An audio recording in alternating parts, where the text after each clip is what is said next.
तो ये हमारा दीर्घ उत्तरीय प्रश्न है। पहला क्वेश्चन है, किसी लोकतांत्रिक देश को संविधान की जरूरत क्यों पड़ती है? तो आंसर है इसका कि किसी भी लोकतांत्रिक देश में संविधान एक मौलिक दस्तावेज होता है जो देश की शासन व्यवस्था को संचालित करने के लिए नियम और दिशा निर्देश प्रदान करता है। संविधान सरकार की शक्तियों और नागरिकों के अधिकारों को निर्धारित करता है, जिससे लोकतांत्रिक व्यवस्था सुचारू रूप से संचालित होती है। संविधान की आवश्यकता निम्नलिखित कारणों से पड़ती है।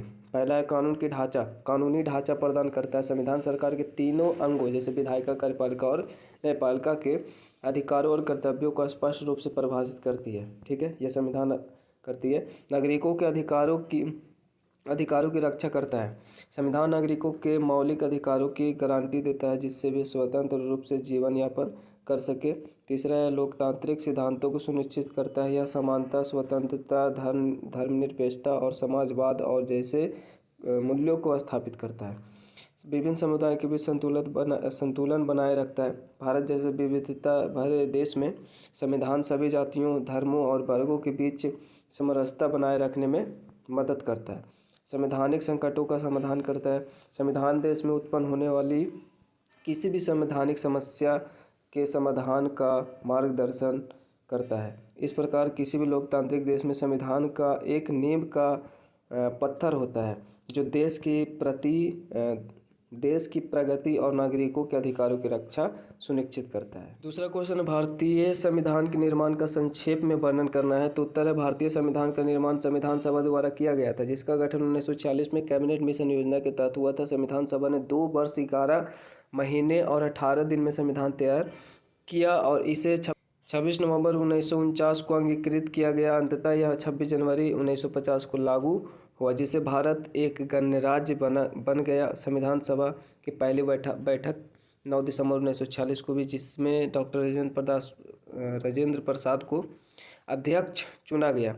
प्रारूप समिति के अध्यक्ष डॉक्टर भीमराव अंबेडकर थे, जिन्होंने संविधान निर्माण में महत्वपूर्ण भूमिका निभाई। संविधान निर्माण के दौरान विभिन्न स्रोतों का अध्ययन किया गया, जैसे कि ब्रिटेन, अमेरिका, आयरलैंड और अन्य देशों के संविधान से प्रेरणा ली गई। संविधान सभा में गहन विचार विमर्श के बाद भारत के संविधान को अंतिम रूप दिया गया। इस संविधान में भारत को एक संप्रभु, समाजवादी, धर्मनिरपेक्ष और लोकतांत्रिक गणराज्य घोषित किया गया।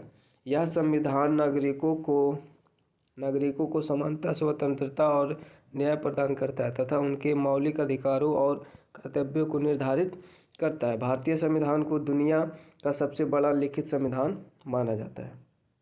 थर्ड नंबर क्वेश्चन है, भारतीय संविधान के उद्देश्यों में धर्मनिरपेक्षता को क्यों शामिल किया गया, वर्णन करना है। तो भारतीय संविधान में धर्मनिरपेक्षता को शामिल किया गया क्योंकि भारत विभिन्न धर्मों का देश है, जहां सभी नागरिकों को धार्मिक स्वतंत्रता मिलनी चाहिए। यदि राज्य किसी एक धर्म का समर्थन करता तो समाज में भेदभाव और असमानता बढ़ सकती थी। इसलिए संविधान निर्माताओं ने सुनिश्चित किया कि सरकार सभी धर्मों के प्रति तटस्थ रहेगी और किसी भी धर्म के साथ भेदभाव नहीं करेगी। संविधान सभी नागरिकों को अपने धर्म को मानने, पालन करने और प्रचार करने का अधिकार देता है। यह अल्पसंख्यकों की धार्मिक स्वतंत्रता की रक्षा करता है और समाज में समानता व एकता बनाए रखता है। 1976 में 42वें संविधान संशोधन द्वारा प्रस्तावना में धर्मनिरपेक्ष शब्द जोड़ा गया, जिससे यह स्पष्ट हुआ कि भारत एक धर्मनिरपेक्ष राज्य है। धर्मनिरपेक्षता भारतीय समाज की विविधता को एकजुट रखती है और सभी नागरिकों को समान अधिकार देने में सहायक होती है। यही कारण है कि इसे भारतीय संविधान के महत्वपूर्ण उद्देश्यों में शामिल किया गया है। तो 4 नंबर क्वेश्चन है, भारतीय संविधान की मुख्य विशेषताओं को संक्षेप में लिखना है। तो भारतीय संविधान विश्व का सबसे विस्तृत और लिखित संविधान है, जिसमें देश की शासन व्यवस्था और नागरिकों के अधिकारों को सुनिश्चित करने के लिए कई विशेषताएं शामिल की गई है। यह एक संप्रभु, समाजवादी, धर्मनिरपेक्ष और लोकतांत्रिक गणराज्य की स्थापना करता है, जहां जनता को सर्वोच्च शक्ति प्राप्त है। इसमें नागरिकों को समानता, स्वतंत्रता, धर्म का स्वतंत्रता, शिक्षा और सांस्कृतिक अधिकार जैसे मौलिक अधिकार प्रदान किए गए हैं। संविधान में राज्य के नीति निर्देशक तत्वों का उल्लेख किया गया है, जो सरकार को समाज के आर्थिक और सामाजिक कल्याण की दिशा में कार्य करने के लिए मार्गदर्शन देते हैं। संविधान ने संसदीय शासन प्रणाली को अपनाया है, जिसमें राष्ट्र के प्रमुख होते हैं, लेकिन वास्तविक सत्ता पर मंत्रिपरिषद और प्रधानमंत्री के पास होती है। इससे संघीय व्यवस्था का प्रावधान किया गया है, जहां केंद्र और राज्यों के बीच शक्तियों का विभाजन किया गया है। संविधान को लचीला और कठोर कठोर दोनों बनाया गया है ताकि समय के अनुसार आवश्यक संशोधन किए जा सके। भारतीय संविधान द्वारा सामाजिक एवं आर्थिक न्याय हेतु क्या प्रावधान किए गए हैं? तो भारतीय संविधान सामाजिक और आर्थिक न्याय को सुनिश्चित करने के लिए कई महत्वपूर्ण प्रावधान करता है। इसका मुख्य उद्देश्य समाज में समानता स्थापित करना और सभी नागरिकों को समान अवसर प्रदान करना है, ताकि वे आर्थिक और सामाजिक रूप से सशक्त बन सके। संविधान में मौलिक अधिकारों के तहत सभी नागरिकों को समानता का अधिकार दिया गया है, जिससे जाति, धर्म, लिंग और भाषा के आधार पर किसी के साथ भेदभाव नहीं किया जा सकता है। इसके अलावा संविधान के नीति निर्देशक तत्वों में राज्य को यह निर्देश दिया गया है कि वह समाज के कमजोर वर्गों, विशेषकर अनुसूचित जातियों, जनजातियों और अन्य पिछड़े वर्गों के उत्थान के लिए विशेष प्रावधान करे। सभी नागरिकों को रोजगार के समान अवसर प्रदान करने के लिए सरकार विभिन्न योजनाएं और नीतियां बनाती है। संविधान में 14 वर्ष तक के सभी बच्चों को मुफ्त और अनिवार्य शिक्षा देने की व्यवस्था की गई है, जिससे शोषण और बाल श्रम को रोका जा सके। आर्थिक न्याय की दिशा में संविधान संपत्ति के समान वितरण और धन के संकेंद्रण को रोकने के लिए राज्य को आवश्यक कदम उठाने के लिए का निर्देश देता है। इसके अलावा मजदूर के अधिकारों की रक्षा के लिए संविधान न्यूनतम मजदूरी, समान वेतन और श्रमिक कल्याण से जुड़ी नीतियों को बढ़ावा देता है। कुल मिलाकर भारतीय संविधान सामाजिक और आर्थिक न्याय को सुनिश्चित करके देश में समानता और समावेशी विकास की दिशा में कार्य करता है। और ये दीर्घ उत्तरीय प्रश्न है, तो ये थोड़ा लॉन्ग होगा ही, और ये कुछ है भी नहीं एक्चुअली। इसको हम एक कहानी की तरह याद भी कर सकते हैं, और कुछ पॉइंट अगर मिस हो इसमें से तो कोई दिक्कत नहीं है।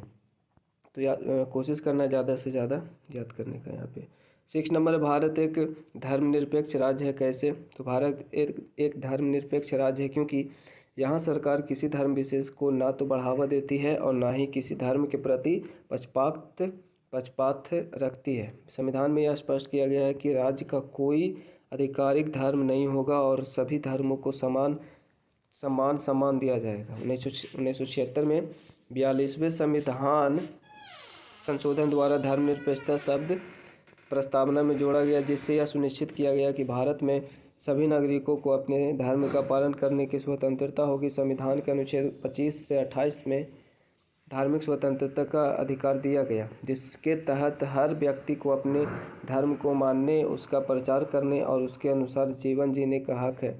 इसके अलावा सरकार किसी भी धार्मिक गतिविधि में सीधे हस्तक्षेप नहीं करती, लेकिन अगर कोई धार्मिक प्रथा समाज के मूलभूत अधिकारों या सामाजिक समानता के खिलाफ होती है तो सरकार उसे नियंत्रित कर सकती है। उदाहरण के लिए सती प्रथा और छुआछूत जैसी कुप्रथाओं को संविधान के तहत प्रतिबंधित किया गया।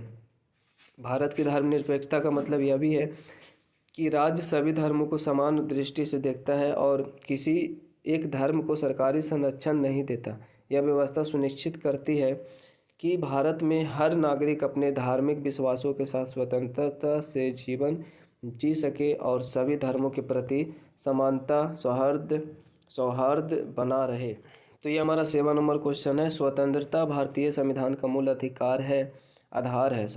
संविधान का मूल आधार है। इस कथन की व्याख्या करना है तो भारतीय संविधान में स्वतंत्रता को एक मौलिक अधिकार के रूप में स्वीकार किया गया है, क्योंकि यह लोकतंत्र की आधारशिला है। किसी भी व्यक्ति के लिए स्वतंत्रता अनिवार्य होता है, ठीक है, ताकि वह अपने विचार व्यक्त कर सके, अपनी पसंद के अनुसार जीवन यापन कर सके और अपने अधिकारों का उपयोग कर सके। संविधान के अनुच्छेद 19 से 22 तक स्वतंत्रता के विभिन्न पहलुओं की चर्चा की गई है। इनमें विचार एवं अभिव्यक्ति का स्वतंत्रता, कहीं भी आने जाने की स्वतंत्रता, किसी भी व्यवसाय को चुनने की स्वतंत्रता और व्यक्तिगत स्वतंत्रता का अधिकार शामिल है। यह सुनिश्चित करता है कि प्रत्येक नागरिक बिना किसी डर के अपने जीवन के निर्णय ले सके। स्वतंत्रता का उद्देश्य केवल व्यक्तिगत अधिकारों की रक्षा करना नहीं है, बल्कि यह सामाजिक समरसता और लोकतांत्रिक मूल्यों को भी मजबूत बनाता है। हालांकि स्वतंत्रता का यह अर्थ नहीं है कि व्यक्ति कुछ भी कर सकता है। संविधान में स्पष्ट किया गया है कि स्वतंत्रता का प्रयोग समाज के हितों को ध्यान में रखते हुए किया जाना चाहिए। इसलिए राष्ट्रीय सुरक्षा, सार्वजनिक व्यवस्था और नैतिकता बनाए रखने के लिए कुछ सीमाएं निर्धारित की गई है। भारतीय स्वतंत्रता संग्राम के दौरान स्वतंत्रता का विशेष महत्व था। अंग्रेजों के दमनकारी शासन के खिलाफ भारतीयों ने अपने अधिकारों के लिए संघर्ष किया और अंततः एक ऐसा संविधान बनाया जिसमें नागरिक स्वतंत्रता को सर्वोच्च स्थान दिया गया।